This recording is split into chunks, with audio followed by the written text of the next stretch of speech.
Question 10 of this exercise says, in the following figures, find the area of the shaded portions. So basically we have to find the area of the shaded portions in the first part and in the second part. So in the first part, we can find the shaded area. So we can find the area of the rectangle, that is 18 centimeter into 10 centimeter. And then we can subtract the area of these two triangles from it. So we will get the area of the shaded region. So let's do it. So it is 18 into 10, that is the area of rectangle.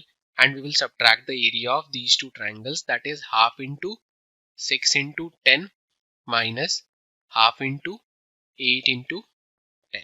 So on solving this, we will get 180 minus 30 minus 40, which is same as 110 square centimeter. So that will be the shaded area of the first part. Now let's move on to the second part. In the second part, we again have to find the area of the shaded portion. So we can find the area of the shaded portion. We can find the area of the square, that is basically 20 square, and then we can subtract the area of these three triangles from it. So we'll get the area of the shaded portion. So let's do that.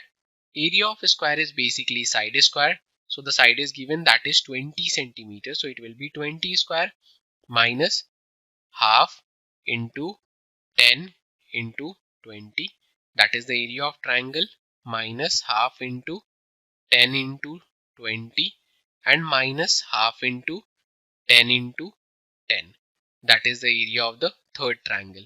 So it will basically be 400 minus 100 minus 100 and minus 50, which is same as 150 square centimeter. So that will be the area of the shaded portion of the second part. To learn more about how QMath can help you crack school and board exams, explore QMath Leap, a live online classroom program run by highly experienced and committed teachers.